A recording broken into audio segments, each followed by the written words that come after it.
Bismillah, ila billah, in the name of Allah, paix, salut sur tous les prophètes, particulièrement sur le sceau de la prophétie. salaamaaleykum mbokk ñi topp ci Ser Info TV ñëwti nañu ci seen édition spéciale beneen numéro te nag ñu dalal geneen kilifa mu di professeur d'économie mu di monsieur Omar Ndoye moom mooy directeur recouvrement bu DER mooy délégation à l'entrepreneuriat rapide nga xam ne dañuy financer ay ndaw ak i jigéen monsieur Ndoye maa ngi lay nuyu. maa ngi lay nuyu Ahmad Seck di la sant di la gërëm ci invitation bi ci Ser Info TV mu nekk une belle initiative aussi di leen sant di leen gërëm bu baax ci honneur bi ngeen ma def ak occasion bi pour que aussi ñu mën a wax ci lu ñu nekk. waaw tey nag moom xam naa dinañu waxtaanee mbirum finance xaalis la ñuy waxtaanee tey incha allah xam ngeen ni DER moom mooy délégation à l'entrepreneuriat rapide. président Macky Sall defe naa ni que 2017 la ko indi woon xam naa di ngeen ci indil ay leeral bu fekkee ni que date bi ma joxee du noonu. alors monsieur Ndoye première question bi moom mooy est-ce que mën nga ñu présenter DER mooy lan. waaw Ahmed DER dañuy délégation à l'entrepreneuriat rapide des femmes et des jeunes. Son excellence le président Macky Sall moom moo ko taxawal. comme ni nga ko waxee par décret numéro 2017 21 23. Donc c'est le créé en 2017 la création de l'entrepreneuriat rapide des femmes et des jeunes au mois d'octobre. Mais délégation de l'entrepreneuriat rapide muy DER. moo ngi démarré ses activités au mois de mars 2018. D'accord. Donc au mois de mars 2018. la def son premier conseil d'orientation c'est lañ ko voté les budgets c'est de commencer def ses tournées au niveau national pour tournée d'information éventuellement pour partager li nga xam ne tey muy mission ñu ko dénk. pour éventuellement population xam ko xam te nan la war mën a def pour war a mën a bénéficier aussi financement yi. je pense que aussi lu tax DER ñu taxawal ko tamit. lu am solo lu ñu wax ko. parce que dañoo nekkoon si benn contexte boo xam ne tey comme ni ñu ko xamee parce que y avait en 2016 y avait le recensement général des entreprises qui a montré des résultats yoo xam ne ni tey mu wane ni 97% de l'économie est informelle. donc maanaam tey ñëpp ñu nekk di liggéey tey yor koom-koomu réew mi nekkuñu circuit boo xam ne dañ leen di ràññee donc te ñooñu tamit am nañ ay jafe-jafe tey pour am ay financement parce que banque su lay lebal day retracer say état financier day retracer say chiffre d'affaires xam yow mi kat am nga ay revenus réguliers yu tax tey mu laa mën a lebal xaalis mais si loolu ñu xool ne tey état war na jóg accompagner ñooñu parce que ñooñu tey ñoo yor bànqaasu koom-koomu réew mi si lañ xalaatee ne il faut que ñu taxawal ko parce que ñun ñu si bari dañoo nekkoon ñoo xam dañu leen xaw a exclure système financier yi parce que ñu daan dem di lebi xaalis dañ leen di laaj ay garantie ak yenn moo documents yoo xam duñ ko mën a am wala duñ ko mën a justifier mais ay liggéeykat lañ ay jàmbaar lañ. looloo tax le président Macky Sall ne dina jël 30 milliards jox ko délégation à l'entrepreneuriat rapide des femmes et des jeunes pour que mu accompagner ñooñu te ñooñu nag ñi ñu si gën a ràññee mooy ndaw ñi ak jigéen ñi waaw je pense que ni loolu lu am solo la te 2018 boobu ñu démarré au mois de mars démarré activités yi. ba décembre 2019 am na loo xam décembre 2018 jël 2019 yëpp am na lu am solo loo xam tey délégation à l'entrepreneuriat rapide des femmes et des jeunes def na ko. d'accord. en termes de demande rek pour la première année bi engouement bi rek. ñoo ngi recevoir 400 000 dossiers. 400 000 dossiers Sénégal gi yëpp Sénégal gi yëpp. sur l'ensemble du territoire national. te soo ko xaymaa si koom-koom. si xaalis moo ngi toll si 350 milliards de demandes. te yéen seen budget ñaata la woon. 30 milliards. pour wane leen rek. donc c'était une belle vision du président Macky Sall. parce que tey su loolooy wane ni tey nit ñi amoon nañ yaakaar bu mat mag si délégation à l'entrepreneuriat rapide. parce que bu ñu jotee 400 000 dossiers yi noonu tey mu yëpp nekkoon si préfecture yi ak gouvernance yeeg ak sous préfecture yi ñu recensé ñu andi Dakar def traitement bi rapide la ñu waxoon rapidité il fallait ñu gaaw si financement yi. donc def nañ ci ay dayo yu am solo financé aussi tamit en 2018 ak en 2019 peut-être après mën na ñëw ci chiffres yi wax ci mais pour wax na ni rek la pertinence de cette vision du président Macky Sall taxawal DER c'était pour accompagner les jeunes et les femmes parce que réew mi toll na foo xam ne nii adduna bi toll na foo xam ne tey c'est pas forcément rek ku xëy jàngi ba am say diplôme rek da ngaa war a xëy dem dugg ci bureau mais dañoo war a xalaat ni tey képp ku xëy jàngi ba am say diplôme war ngaa mën a créer sa entreprise war ngaa mën a nekk entrepreneur war ngaa dem da nekk un champion national koo xam te yaa Sénégal tey mën na compter ci yow pour que ngay employer d'autres jeunes donc nga yilif entreprise ba pare. donc wut ñeneen ñoo yilif ñu di la liggéeyal ba ñooñu tam mën a yilif ñeneen. exactement avoir l'esprit entrepreneurial. absolument ça waroo dem di jàngi naan su may jàngi su may pare liggéey laa bëgg ci bureau mais war ngaa def sa xel ni tey war nga am sa projet. dem déposer ko ñu financer la nga dem nekk sa entrepreneur nekk sa chef d'entreprise. liggéey pour sa liggéey sa bopp jàppale tamit ñeneen ñu liggéey. mais délégation à l'entrepreneuriat rapide. loolu dafa am ñu jàpp ni xëy na ni ngeen ko tuddee. maanaam ñi nga xam dañuy yëngu ci wàllu entrepreneuriat. ñoom nee nañu maanaam entreprendre yombeewul noonu léegi yéen yan pexe ngeen def pour que mbir mi mën a nekk lu gaaw. loolu aussi jël nañ ci ay matukaay yu mat. yoo xam ne tey parce que le président Macky Sall du jël benn mbir taxawal ko rek ci neen. parce que balaa entrepreneuriat rapide des femmes et des jeunes doon ngeen fi dégg 3FPT. dégg nga fi dégg ONFP. dafa nekkoon ay structures de finance ay structures d'accompagnement des jeunes et des femmes c'est dans le cadre de formation accompagnement technique. même ba ci ADPME tey ñoom tamit dañuy accompagner les TPE et les PME si nan lañ leen di accompagner ñu gën a mën a xarañ mën a maîtriser seen liggéey. kon moom dafa anticiper sur la création de la structure en fait quoi. non mën na nekk anticipation mais tamit xamoon nañu tey. askanu Sénégal surtout la population 65% de la population est très jeune. donc soo yoree population dañoo nekk ay ndaw. li nga war a njëkk xalaat si ñoom mooy formation. moo taxoon outils yooyu noonu tey président Macky Sall gën kaa dooleel muy 3FPT muy ONFP ak ADPME pour que ñooñu tey gën a tàggat ndaw ñi. préparer leen pour que ku si am demee sa projet. nga xam di nga ko démarrer normalement mën a def sa activité. waaw DER nag bi mu ñëwee nag deful substitution par rapport ak loolu noonu dafa ñëw ànd ak ñooñu liggéey. ànd ak ñooñu liggéey tey mooy dina lëkkaloo ak ñooñu si ay partenariat pour que jeunes yi nga xam tey dañoo soxla formation. mu lëkkaloo waa ONFP wala 3FPT wala ADPME. pour que ñu accompagne leen ci formation. d'accord ba en amont comme en aval. donc en amont mooy ñi nga xam tey avant ñu leen di financer sax soxla nañ formation. dañ leen orienter ci ñooñu former leen. ñi nga xam ne en aval tey financer nañ leen tamit ñu laajaat leen ñu accompagner waat leen ci ay formation comptabilité gestion.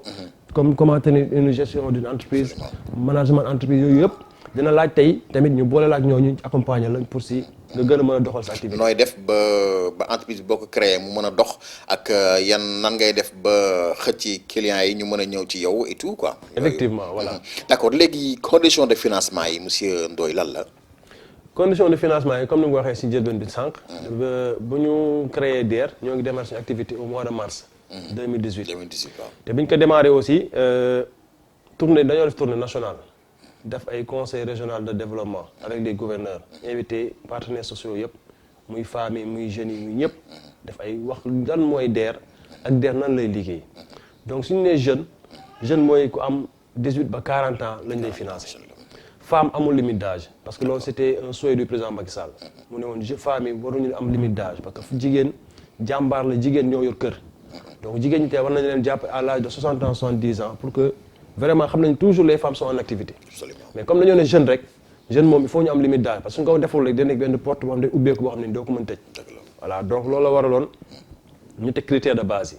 te ces critères de base aussi tamit am nañ ay guichet te guichet yi tamit ñaari guichet lañ ubbi woon benn guichet bi lañ tuddee autonomisation économique maanaam financement de 10 000 francs en 500 000 francs amul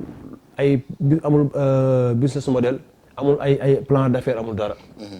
da ngay def remplir sa formulaire wax activité bi ngay def wax fan nga koy def ak nan nga koy defee nga def sa demande de 10 000 francs à 500 000 francs loolu la ñu naan autonomisation économique. D'accord. beneen guichet bi moo nekkoon guichet hors autonomisation maanaam tey dafa tàmbalee ci 501 000 francs ba 10 millions ba plus de 10 millions yaa xam li nga soxla foofu da ngay def projet bi dafa laaj business model dafa laaj nga wax lan ngay investir lan ngay jaay lan ngay jënd lan mooy sa marché wax ñu yëpp. après ñun nag am nañ ay experts yu nekk ci biir ñoom ñooy xayma projet bi natt ko xool ndax projet bi kat mën naa survivre projet bi kat ndax mën naa andi dara suñ ko nattee gis ne bu baax après ñu jàllale ko en comité d'investissement comité d'investissement nag moom mooy décider ndax dañ koy financer wala duñ ko financer. léegi xayma boobu ngeen di def maanaam saytu ngeen di saytu yu kii projet yi leen di indil. ci ñaata temps lay def comme rapide ngeen wax. non loolu mënu ma ko natt nii parce que comme ni ma ko expliqué rek ci première année bi. dépôt physique la woon te suñu nee dépôt physique mooy dépôt au niveau des préfectures te suñu ko déposé au niveau des préfectures ñun ñoo doon circuit bi muy jaar quoi. circuit bi ñun ñoo koy dem jëli jiwaat. ok ñu doon def ay transit ak ak lëkkaloo ay compagnie de transport. ñoom ñooy dem andi ñu dossiers yooyu noonu. su dossiers yi ñëwee da nga def tri. par catégorie. catégorie autonomisation catégorie hors autonomisation. après nag doo dugg ci traitement bi. looloo waral sax après bu ñu gisee ni loolu c'était pénible dafa difficile te comme dañoo ne rapide lañu wax si lañ commencé digitaliser ak di dématérialiser dépôt dossier financement yi soo xoolee en 2019 dépôt yi mujj def dañoo dématérialiser am na benn plateforme boo xam te créé nañ ko képp kuy déposé ak foo mënti nekk si àdduna fa nga toog ngay toog ubbi site DER dugal sa dossier ñu jot si directement. waaw loolu c'était pour faciliter mais première année bi tamit comme la wax c'était première année bi dafa métti woon. il fallait délivrer. te affaire yi ñëwee woon mënuñu woon financer ndoo ñëpp parce que nee naa la sànq si njëlbeen jotoon nañ plus de 400 000 dossiers. 400 000 dossiers bari na. absolument te soo xool effectif de la DER. du ñëpp a nekk foofu di traiter ay projet ñii dañuy traiter projet ñii ñoo ngi si leen liggéey keneen lii. donc amoon nañ benn moment dañoo xawoon déborder. ba dañoo utoon ay services prestataires ñu ñuy jàppale si liggéey boobu. mais alhamdulilah budget bi ñu joxoon si 2018 bi muy 30 milliards yi dañ ko consommé. fexe nañ tey ba génnee 30 milliards yëpp ci financement. donc pour war na leen rek donc ay jéego yu mat kii lañ def. pour mën a egg ci résultats yooyu noonu. peut-être après sax yooyu mën nañ ci ñëw. voilà en termes de ressources humaines junj nga ko sànq. muy maanaam ñi nga xam ne ñoo ŋànk DER di ko liggéey. te xam nañ ni bi ñu ko indeeg léegi yàggul 2018 la. donc nan ngeen def ba am effectif bi en fait. non mais en fait loolu c'est un recrutement progressif. en fonction des besoins saa doo xëy ñëw rek jëlandoo ñëpp. ok. da ngay xool am na organisation am na organigramme. donc ku si nekk en fonction besoin bu si nekk rek ak lu mu laaj rek. noonu lañ koy affecté ay ressources. donc noonu lañ doon liggéey di progressivement ñu xool kii kat ñaar la amoon soxla na ñett jox ko ñett. kii ñett la amoon soxla na juróom jox ko juróom. progressivement ngay xayma di xool ku si nekk ñaar la amoon mais munoo jóg rek kii kat naa ko jox 10. kii naa ko jox 15 kii naa ko jox 20 en ressources. mais avec le temps progressivement lañ doon doté des ressources. di yokk ba yàlla def tey alhamdulilah. stable am nañ stabilité ñoo ngi liggéey. donc lu si bëri lu métti woon démb métteetul ñu doon déborder amatul débordement boobu noonu. et si pour jeexal si question boobu noonu rek. pour wala ne si 2 ans yi. parce que soo xoolee mars 2021 bii nii tey la ñuy am 3 ans. maanaam tey DER dafa judd rek di dox. waaw xam xale xam nga lii su juddoo sax dina tëdd raam jóg jéem a doxantu après dox. mais DER moom yàlla dafa judd rek jóg di dox di dem. wuy ngeen seen tur. voilà maanaam tey macha allah sant yàlla parce que loolu soo xoolee tey xarañ tey ñi fa nekk di liggéey la et à la tête muy le délégué général à l'entraînement rapide muy Pape Sarr. accompagné d'une équipe jeune. yoo xam ne vraiment ku si nekk si li ñu la dégg xam nga ko bu baax. dina am dynamisme. voilà am nga pas-pas bi am nga yéene bi te bëgg nga defar sa réew. te bëgg nga jàppale sa réew aussi. donc c'est sur cette base moom lañ liggéeyee ba tey moo waral tey ñu am résultat ñu am. te nee naa la tey en termes de financement. financé nañ tey autonomisation économique maanaam tey lépp loo xam ne dafa jëm si financement de inférieur à 500 000 francs mooy inférieur à téeméeri junni. lu yées téeméeri junni. financé nañ ci 106 209 projets. 106 209 projets crédit waaw maanaam téeméeri junni ak juróom-benni téeméer ak ñeent fukk ak juróom-benn. ak juróom-ñeent. ak juróom-ñeent 9 waaw ok ak juróom-ñeent. lañ financé si en termes de autonomisation économique. te lañ financé loolu noonu tey daj na territoire national bi yëpp. 14 régions yëpp. am nañ ci seen wàll. 45 départements yëpp gis nañ seen bopp. 552 collectivités territoriales yëpp. am nañ ci cër. monsieur Ndoye yow en tant que directeur de recouvrement. lan mooy sa liggéey pour nit ñi lay xool ñu mën a comprendre recouvrement mooy lan. xam nga xaalis foo ko joxee di nga laaj ku leble fayeeku. waaw man sama rôle mooy képp ku ñu lebal xaalis. man sama équipe ñoom ñooy chargé pour dem recouvrer xaalis boobu noonu. d'accord donc loolu nee naa recouvrement. parce que xaalis bi aussi tamit comme ni ñu ko waxee. nekkul lu ñu maye. nekkul subvention. je pense que ne tey le président Macky Sall a fait beaucoup d'efforts parce que tey 30 milliards. tabaxoon na ay hôpital. 30 milliards defaroon na ay tali. 30 milliards defaroon na ay château d'eau. 30 milliards électrifié woon na ay villages. mais suñu defee sacrifice jël 30 milliards ne dañ koy jox délégation à l'entraînement rapide des femmes et des jeunes. pour un soutien. pour ñu jàppale seen activité. donc loolu tey waru nekk loo xam dafa war a naax saay ku ñu ko jox rek nga jël ko rek dem toog fàtte ni dañ la lebaloon xaalis dañ la ko lebal pour nga liggéey. délai de remboursement bi ñaata la temps. selon sans dépense si activité yi rek parce que loolu tamit comité d'investissement moom moo koy décider. su ñu nekkee ba comité dañuy xool projet bi ne projet bi kat financement bi c'est sur 2 ans ñu ne financement bi c'est sur 3 ans kii ñu ne financement c'est sur 1 an selon l'activité rek. d'accord mais loolu tey si banque ba moom moo lay wax critères yi critères conditions de financement yépp yi nga xam tey DER décidé na ko te suñ ko defee aussi tamit yow li la war tey mooy soo tolloo si fay demal nga fay. parce que soo toogee benn fan fayoo ko wala ñaari fan. DER dina jóg. rappelé la soññ la nga fay. soo ko fayul tamit ba cappaandoolu tamit. fu ñuy mujj di neex parce que si yoon lañu jëm. déjà am ngeen chiffres yi comme ni nga ma ko junjee sànq. alors fi mu nekk nii bu ngeen doon def évaluation par rapport ak ñi ngeen jotal lebal xaalis ndax wax nga ko sànq. leb la du maye. alors yéen jafe-jafe yi ngeen ci jot a jànkonteel est-ce que nit ñi ñi ngi rembourser correctement. wala bu fekkee am na ay jafe-jafe si à quel niveau. non affaire bor moom du ñàkk mu am ay jafe-jafe. waaw parce que foo leblee rek. di nga gis ñoo xam ne ni dañ liggéey di fi delloo la di gis ñoo xam ne ni dañ am jafe-jafe yoo xam tey peut-être nekkul lu ñu tey di gis ñoo xam ne tamit ay kii lañ daal jubuñu daal voilà yëpp nga siy gis lii ñuul ci saw mi voilà loolu daal yëpp nga siy gis mais yow tout le temps yow da ngay fexe am une gestion rigoureuse xam ne xaalis bi xaalis askan bi la xam ne xaalis bi tey kenn moom ko si ñun ñëpp ko bokk lu ñëpp bokk nag da nga koy jël la nga delloo fu mu nekkoon d'accord waaw moo tax tamit ku si nekk rek ak cas bu mënti doon rek ñun ñoo ngi koy traité ak ni ñu ko war a traité ak moom alors donc je rappelle que ñi ngi dalal monsieur Omar Ndoye moom mooy directeur de recouvrement bu délégation rapide à l'entrepreneuriat donc mu di structure boo xam ne président Macky Sall moo ko créé wax na ko 2017 la ñu ko fi teg waaye 2017 la ñu tàmbali seen activité alors dégg ngeen nag li mu jot a wax ñi lépp ci 2018 ngeen tàmbali mars 2018 la ñu tàmbali seen activité alors monsieur Ndoye jamonoy Covid la ñu nekk xam ngeen Covid bi depuis 1 an mi ngi fi mois de mars defe naa la duggoon Sénégal 2020 alors loolu indi na ay gàllankoor ci seen liggéey yéen DER. waaw loolu aussi tamit comme nuñ ko ñëpp dundee rek lañ ko dundee te yaakaar nañu tamit comme ni wax rek ñun am yàlla def nañu teel nañoo anticiper feebar bi au mois de mars bi ñu gisee feebar bi ñëw parce que tamit lebal nañ xaalis ñu bari ñuy liggéey te xam nañ activité économique moom moo commencé di soox ñun sañ jëlee suñuy disposition def benn suspension de paiement pour 3 mois mais képp koo xam ne lebal nañ la xaalis dañoo ne 3 mois lu ko dalee avril mai ba juin laaj ñu la nga fay dara parce que c'était pour les soulager parce que bëgguñu aussi tamit nit ki di liggéey am ay jafe-jafe yow tamit nga ñëw taxaw di ko fayeeku bor su yàggee activité bi si boobu moom mooy dee donc moo tax 3 mois ñun lañ propose en tant que direction de recouvrement ñu propose ko le délégué général mu valider ko ñu suspendre les paiements pour 3 mois. pour 3 mois ñetti weer. bi ñëwee ba mois de juin après ñuy lever état d'urgence bi ñu xool ni tamit ba tey affaire bi ubbi nañ mais ba tey affaire bi des na daal. d'accord ñu jokkaat yi leen 3 mois. jokkaat yi muy 6. muy 6. bi ñu defee 6 mois yi tamit.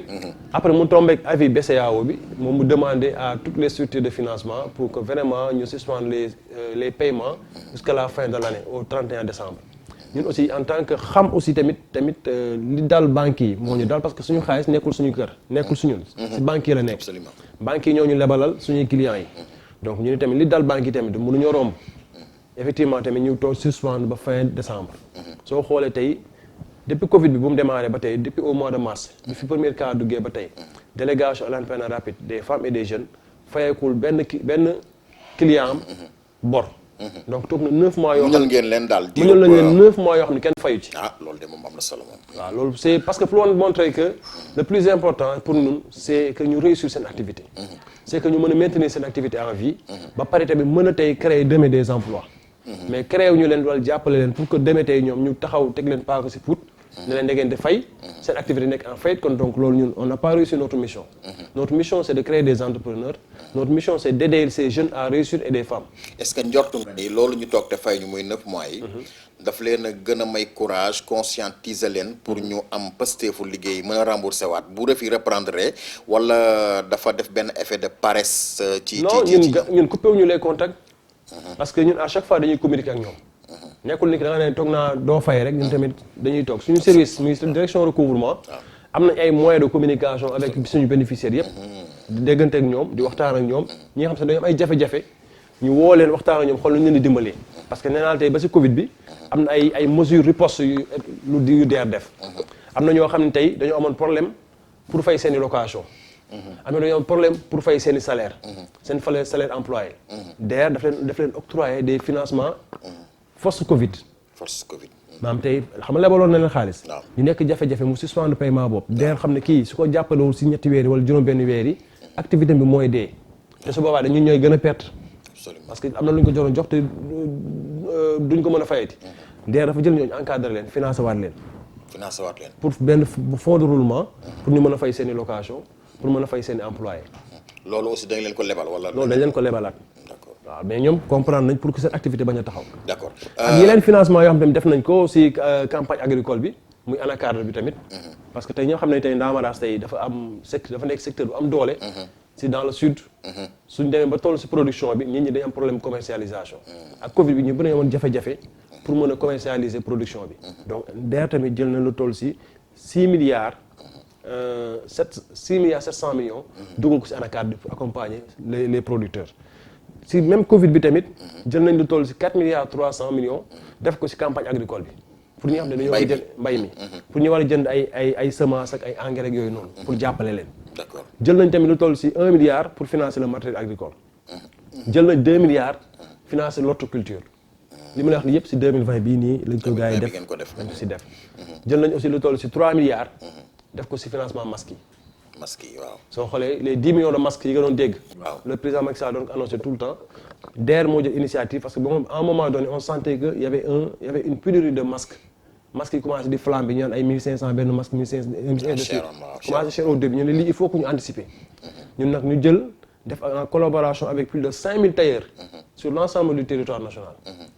financer leen ñoom ñu produire plus de 10 millions de masques. donc te loolu def na ci 3 milliards. d'accord jërëjëf ci chiffres yooyu nga ñu jox am na solo pour que nit ñi xam dëgg-dëgg yéen seen i yëngu-yëngu maanaam bi ngeen tàmbaleeg léegi yàggul. waaye def ngeen d'énormes efforts quand même pour quand même. gën a téye rek nit jàppale nit ñi. ngir ñu liggéey ci différents secteurs. alors dafa am sànq loo xam ne dafa ma xaw a faay ci première partie bi moo di maanaam bu ngeen joxee nit ki xaalis maanaam ngeen jox ko financement. par exemple nous sommes au mois de janvier. ñaata weer ngeen ko may ngir mu mën a tàmbalee fay. voilà loolu aussi day dépendre sa activité bi rek mais su teelee ba teel. 3 mois minimum 3 mois. ñetti weer du ko weesu minimum la. minimum lu gën a néew. lu gën a néew 3 mois la. y a des activités yoo xam ne dañuy dem ba 6 mois de différé. d'accord parce que activité ça demande des constructions. absolument tey nit ki su waree construire ay poulailler wala defar ay ferme aménage ay ferme dafa laaj ay temps. mënoo ko jox xaalis pareegul aménage sax bay liggéey nga ne ko kaay fay ma. donc moo tax ñun aussi tamit en fonction des activités yu nit ki di def c'est la ñuy évaluer ban temps mooy doy pour que mu commencer fay. donc différé bi minimum c'est 3 mois. d'accord bu ngeen joxee 100000 lañ leen di rembourser wala 100000 ak dara. non loolu aussi son excellence président Macky Sall daf si jël ay mesures yu fortes. allégé na ko daal. waaw parce que moom lu mës a d'accord mooy taux d'usure yi gars yi def maanaam taux yi dem ba ay 24%. waaw da ngay leb 100000 francs di fay 175000. donc c'était trop difficile parce que en fait les petites commerçantes. ak ñi nekkoon di taaba di jaay. waaw di leb ay 100000 francs parfois mais banques yi wala SFD yi ni ñu leen doon fayee ko da doon metti maanaam lépp lu ñu mujj liggéey sax ñu koy mujj joxaat SFD yooyu noonu. maanaam ñu leen lebal xaalis. du ñu am bénéfice ñu si am dara. loolu tax président Macky Sall tamit bu ñu créé la DER dafa wax ñun nañ taux plafond. maanaam ñun suñu taux c'est 5%. bariwul. taux effectif global 5%. moo tax soo xoolee tey ñëpp ngi moo tax. téeméer bu nekk daal juróomi dërëm lañ ci laaj. d'accord loolu baax na wala juróomi dërëm. waaw téeméer. c'est 5%. juróom ci téeméer moom mooy juróom alors monsieur Ndoye Covid bi ba tey yow dund nga ko comme tous les Sénégalais en tout cas wóor na sax àddina. ñu ngi doon wax première vague. ñëw bay waxaat waxu deuxième vague ñu foogoon day jeex. ndax doon nañ dem ba am ay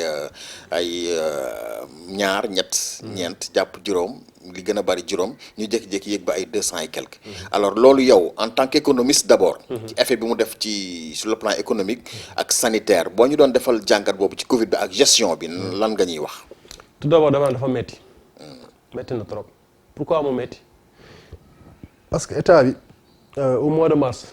bi ñu amee premier cas état bi jël na ay mesures yu fortes jël ay devant après aussi ba fay commencé di yéeg ay mois d'avril au mois d'avril l'état aussi a pris des moyens colossaux def ko ci économie bi maanaam tey li ñu force Covid 1000 milliards yi accompagner plus de 1 million de ménages en denrées de première nécessité accompagner tey les entreprises pour exonération fiscale des suspensions des cotisations sociales def beaucoup de choses beaucoup de batterie de mesures yoo xam te c'était pour alléger entreprise yi accompagner population yooyu noonu yëpp tey alal bu bari la si état bi def na ko ci te loolu c'est de la consommation. Absolument.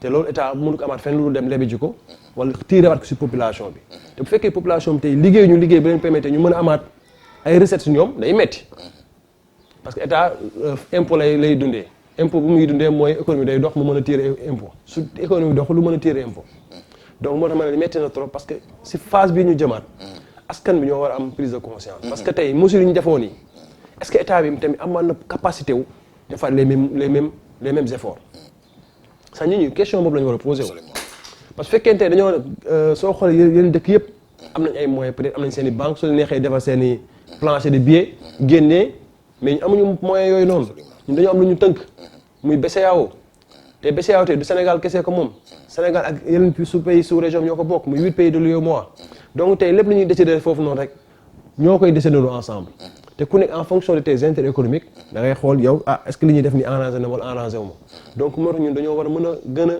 bàyyiwaat xel ni feebar bu metti la waxuma rek si wàllum koom-koom mais si wàllum liggéey bi dina am lu bëri lu mu gis na gàllankoor ak si wàllum sanitaire bi aussi parce que ñi ngay exposé moom lu may wax tout le temps c'est-à-dire nous sommes une population très jeune mais ñi ñuy gën a exposé mooy le troisième âge parce que yow mi nekk jeune am nga capacité de résilience capacité de résister mais yow mën nga yow porter feebar bi ñëw sa biir kër fekk fa sa yaay fekk fa sa tante fekk fa sa maam mu toog nga jox ko maladie bi te moom am ay dafa am diabète wala am hypertension wala am feebar boo xam ne tey àndul ak Covid bi nga jox ko après mu sonn si daal maanaam te état bi aussi côté boobu aussi lu dëkk yu bëri lu mu amul état bi képp ku feebar état bi moo la jël en charge avec 0 franc yow doo fay dara muy fi ngay tëdd ak lañ lay fajee ak lañ ba ngay wér ba ak test yi ngay def yëpp état bi moo lay jël en charge donc l'État a fait beaucoup d'efforts. Mais il faut que tamit population tamit am un sursaut. C'est vrai que loolu nit ñi. duñ ko wax daf mel duñ ci bàyyi xel waaw c'est vrai. duñ ko wax. état bi loolu ay charge la. Les soins sont gratuits en fait quoi. ci gratuit képp ku feebar yëpp da ngaa Covid gars yi dañuy jël yóbbu la jël en charge pendant 20-21 jours. yaay foofu ngay lekkee foofu ngay naanee say ordonnance say perfusion say lépp. ak say garab. ba nga wér. donc pour man nit ñi ñoo war am sursaut de patriotisme. génne yenn affaires yi si wàllum feebar parce que feebar bi tey toll na foo xam ne tey waxuma la ñun sax mais les grandes puissances sax dépassé na leen. comme ñooñu la dépassé nag te ñooñu tey ñooñu ëpp ay moyens. ëpp ñu ay plateau médical ëpp ñu ay moyens de recherche. donc ñun aussi war nañu am un sursaut de patriotisme. dépassé yenn calcul politiciens yi. ak yenn manipulation yi. parce que yooyu noonu tey moo ñuy sonal de sorte que ëllëg kenn du xam fooy teg sa tànk. maa ngi dégg sax ñuy def genre campagne de non vaccination bi may dégg. waaw parce que ñu ngi naan vaccin bi est-ce que war nañ kaa def ak est-ce que waruñu ko def ak est-ce que maanaam tey di yàq xel nit ñi. mais monsieur Ndoye doguma la mais ñun bi ñu nekkee xale mais nit ñi dañu la war di ñàkku ku xool sa bagg mi sax dafay gis maanaam. légetu ñàkk boo xam ni. mi ngi ci yow. te loolu ay xëy na dañ doon prévenir ay. feebar ay maladies yoo xam ne yu mel noonu xureet ngas yooyu yëpp xam nga dafa doon am mais nag bon bu lu mel ni ñëwee nga xam ni que pandémie la di épidémie boo xam ne dafa sonal nit ñi aussi faa ñu ñàkk aussi. parce que bu ñu ñàkkuwul am na ku ma dégg mu wax ko démb mais feebar lu fi jógee loolu rek mooy solution bi alors monsieur Ndoye ñu jeexal ci Covid bi balaa ñuy ñëw ci politique bi ñu tëjee foofu. parce que Malick mi may signalé ne 5 minutes moo ñu dese. ñu ma laaj la rek ni maanaam lu tax lenn ci sénégalais yi. en grande partie d'ailleurs gëmuñu ne feebar bi vraiment existé na ba ñoom takk masque sax policier mooy tax ñu def ko loolu lu yow sa jàngat fan la orienté. Je suis pas psychologue. nekkuma psychologue gaa. mënuma déterminer lan moo waral loolu. parce que loolu dafa laaj étude peut-être psychologique parce que nit ñi tant que nit parce que parfois Sénégal dafa bëri sutura. nit parfois mën naa dee à côté de toi sax seen wetu quartier seen biir kër sax. Covid rey ko. gars yi mën nañoo nëbb sax Covid moo ko rey. waaw ñu bëri ñoo ngi dee ci Covid. ñu leen yóbbu di leen denc ñi ñëw toogaat mais ñu fa dëkk seen famille duñu wax ne kii lii moo ko rey. donc yow mënoo sentir ni yow affaire bi da ngay dégg nii rek mais mosoo gis ku ci dee ci loolu. tant que peut-être gisoo wala amoo sa mbokk bu ci dee rek peut-être du am prise de conscience boobu noonu mais au-delà tey communication bi état bi di def. sensibilisation bi état bi di def yow nga xool yeneen télé international yëpp. ay wax amul feneen. mais la preuve xoolal France barki démb.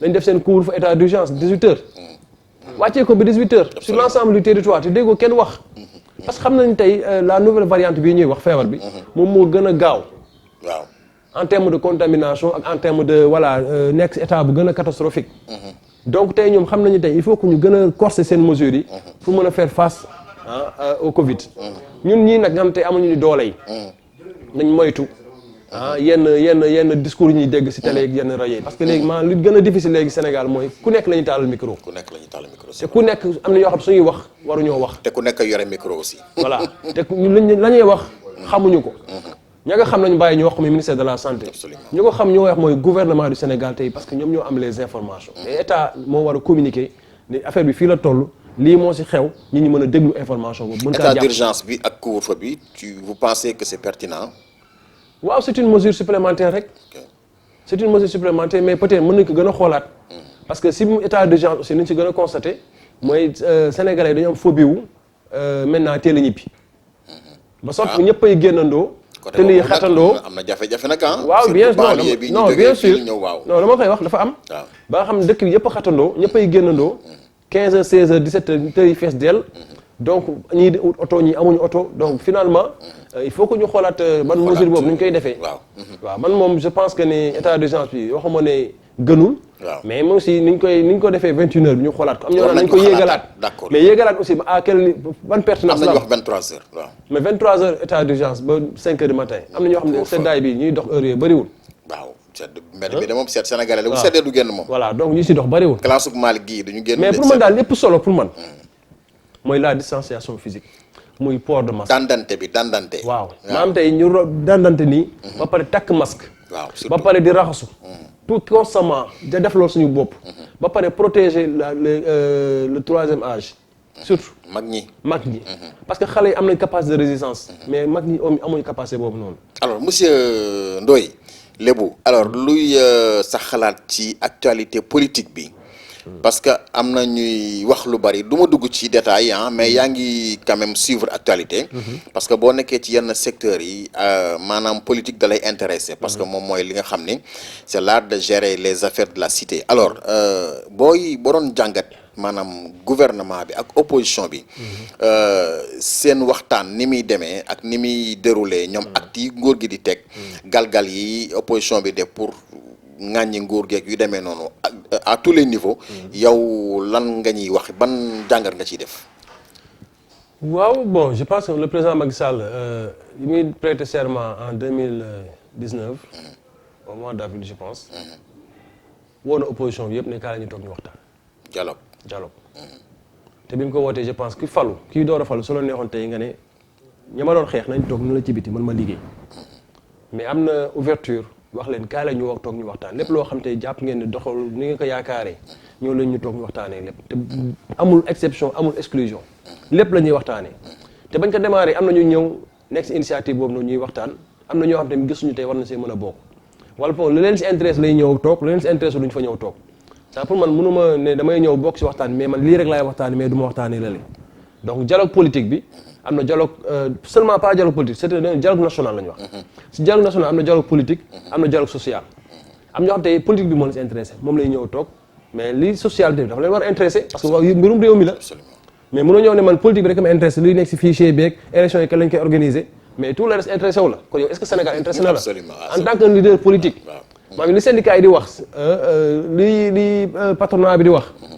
lii couche sociale yi di wax ak yeneen catégorie sociaux yëpp catégorie sociale yi bi li wax yëpp daf la war a intéressé da nga war a ñëw toog xam seen préoccupation loolu sax moo lay permettre yow nga mën a am sa projet de société pour que demee nga mën a ñëw taxaw devant les Sénégalais présenter leen dara mais fekkee da nga ñëw lenn la intéressé leen intéressé wu la soo su gars yi waxee nga génn ci bi def sa déclaration wax loo xam ne c'est pour jaxase bopp Sénégalais je pense que fu ñu toll nii ñun dépassé war nañoo dépassé loolu parce que élection amagul même fekkee ne tey élection locale waroon na am ñu repousser ko ñëpp xam nañ contrainte yi tax ñu repousser ko parce que ñëpp dañoo def exigence ñu def càmbar fichier électoral bi donc tant que càmbar nañ ko ba pare élection du mën a am loolu mooy benn deuxième chose man dama ñoo ko demandé ça il paraît opposition ñoo demandé à beneen chose bi may demandé est-ce que ak contexte bii nii tey ñu nekk Covid bi ñu naan tey dañuy tere rassemblement dañuy tere lii est-ce que c'est pertinent bëgg tey respecter démocratie ak calendrier électoral jar na tey ñu dem élection tout en change élection lu mu laaj je pense que ni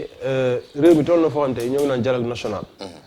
te man mënoo ne tey da nga nekk un leader politique nga ne dialogue national intéressé wu la dialogue politique moo la intéressé. je pense que tey su ñu nee dialogue national c'est pour waxtaanee lépp. loo xam dafay sooxe si réew mi ñu am si benn convergence de point de vue. loolu am solo la. donc su ma gisee yenn leaders yi du ma tudd tur nag. ñu ne ñoom dialogue politique moo leen intéressé dialogue national intéressé wu leen. donc affaire askan bi moo leen intéressé wul mais seen affaire bopp moo leen intéressé. maam les règles du jeu maam tey fichier électoral. nan lay processus électoral loolu moo leen intéressé. mais li jëm si askan bi muy syndicat yeeg muy patronat beeg muy enseignant yeeg muy leneen ak leneen yëpp yooyu yëpp nee nañ nekkul seen problème. nañu voilà ni ko lijjanti seen bopp. non loolu pour man c'est pas la bonne démarche. pour ñëwaat si beneen point. affaire élection yi ba tey. sama xalaatu bopp. man même élection suñu koy dàq fii ak 10 ans. ça me dérange pas. non quand je dis ça me dérange pas du moment que. lu mu gën a yàgg daal dérangé wu la waaw. dérangé wu du moment que tey actuellement fu ñu toll nii si réew mi. ak feebar bi nga xam tey dafay bañ rassemblement. day bañ ay animation day bañ ay nit ñi dajaloo. ñun ñoo ngi si am ay jafe-jafe pour tey mais contenir la maladie. ñu ne ñun dañuy dem élection ndax parce que lan il faut ñu fal ay maires yu bees. c'est vrai parce que élection day am campagne day am. bien sûr des débats day am yooyu waaw c'est vrai. donc su fekkee loolu dafa nar a yokkaat feebar bi. te ku xam feebar bi lu mu yokk feebar bi am na ay conséquences. dina rey ay nit. dina nasaxal sa économie. est-ce que jar na ko. déedéet. jaru ko. waaw mais nañ am consensus. xam ne tey loolu la ñu am sursaut de patriotisme. xam ne moment bii nii tey laajuñu soxlawuñu élection. ñu xool tey ni ñuy def. même dëkk yi xam tey dañoo ne ba benn moment sax def élection sax si Covid bi sax France ku mel ni France seen élection locale yi. à un moment donné dañoo changé démarche seen deuxième tour bi. mais ñun tey xam nañ élection Sénégal lu muy demee. xale yeeg mag ñi ñëppay jóg. meeting gauche meeting droite animation porte à porte fu ne la ñuy di dugg. donc loolu ça va exploser le virus. te su boobaa tey yaakaar nañ teewlu benn moment boo xam tey mënoo gérer réew am problème koom-koom. am problème mu santé bëgg naa da ngay gérer politique. il faut ñu def choix te le président Macky Sall a fait un bon choix. pour man tey moo ngi discuter ak acteurs yi. acteurs yi nañu am sursaut de patriotisme. xam ne période bi dafa nekk benn phase de transition Macky Sall su sañoon. mandat bi du demee nii. waaw vraiment. sañoon day am benn mandat bu muy ñëw dérouler ses programmes. stable waaw réalité li mu bëggoon def mu def ko. mais su ñëwee tey feebar bi xaw ko tënk si yu bëri ba xam tey li xam tey prévoir koon si campagne am sax. yooyu lay nekk di gérer. waaw c'est vrai. donc kooku da war a am compréhension xam ne tey xool soo nekkoon si place am yow nan la nit ñi war a comporter woo. absolument parce que tey fu mu toll nii tey ñëpp waroon am solidarité autour de lui xam ne tey lii tey dal ko si réew mi ñu ñëpp war am solidarité ñëw jàppale ko. parce que si campagne am jëloon ay engagement naan Covid su ñëwee dinaa ko fi jëlee. jëloon engagement naan tey Sénégalais yëpp dinaa fexe ainsi de suite donc dafa am yoon dafa ay di naan nu mu koy tuddee waay moo bis la moom xaw a réer tuuti mais li ma mën expliquer daal mooy loo xam dafa jóge ci kaw ñëw dal sa kaw. d'accord mbetteel nga ci mbetteel la donc ñëpp war a voilà ñëpp war a am solidarité jàppale ko si phase bii di ba ñu génn si suñ si génn ku nekk su la neexee nga dellu fa nga nekkoon. waaw sànni say xeer def say yëf. voilà mais période bi période de solidarité te moom def na le premier acte. woo na ñëpp pale waxtaan ak ñëw ku nekk mu wax la laaj la sa xalaat balaa ñuy sax taraxal force Covid bi. waaw c'est vrai ah. dem na sax ba leen ne soo leen bëggee ñëw leen dugg si biir commission comité pilotage bi. xam la fay xew lépp mais kenn ñëwul. donc ba pare yow ngeen am na ñoo xam sax dañu ne bu ñu yëgoon du ñu dem nangam ak nangam parce que waaj da leen doon piéger jàppal fii génn fële bon c'est vrai que nag c'est le Sénégal et c'est l'Afrique aussi parfois nit ñi duñu mën a comprendre li nga xam ni moom la nit ñi di doxal dëgg-dëgg. alors monsieur Ndoye maa ngi lay gërëm baax di la sant waxtaan wi neexoon na. riche na en enseignement ak en renseignement alors ñu bàyyi la rek nga joxe baat kàddu gu mujj gi. merci Amath maa ngi leen di sant di leen gërëm vraiment man aussi kontaan naa bu baax si invitation bi ngeen ma defal. jox ma occasion ñu wax si li ñu nekk di ko liggéey muy DER. waxaale aussi li nga xam te ne mooy actualité nationale bi muy actualité politique. ak feebar bi aussi moom tey ñëpp la concerné. donc di leen sant bu baax di leen gërëm vraiment di remercier l'équipe SER Info TV. nga xam ne tey ñoo ngi def liggéey bu am solo. di leen encourager aussi di leen wax ni vraiment c'est comme ça di leen ñaanal yàlla aussi li ngeen si seen ak li ngeen si bëgg yëpp suñu borom defal leen ko di nuyu seen kilifa yi leen fi yebal ñoom aussi sant leen bu baax gërëm leen vraiment daal docteur Tombou ak Adi Sall voilà donc ñoo ngi leen sant bu baax di leen gërëm donc vraiment kontaan naa si di leen wax ba beneen yoon incha allah. jërëjëf waaw jërëjëf monsieur Ndoye kontaan nañ bu baax a baax nag je rappelle que moom mooy directeur de recouvrement donc bu DER délégation à l'entrepreneuriat rapide ci soxna yi ak ñi nga xam ne ñoo di ndaw ñi ñoom nag dañuy lebalee xaalis j'espère que waa Ser Info TV aussi di ngeen leen accompagner bu ko defee ñu mën a am ay matériels yu gën a am doole yu gën a sophistiqué incha allah. Alors ça a été un plaisir de vous tenir compagnie. Le même plaisir sera partagé avec vous une prochaine fois avec un autre invité sur Ser Info TV, la chaîne d'information utile. D'ici là, portez-vous bien et comme disait l'autre, prenez soin de vous et de votre car chaque jour est une vie. Malick Fall, au revoir.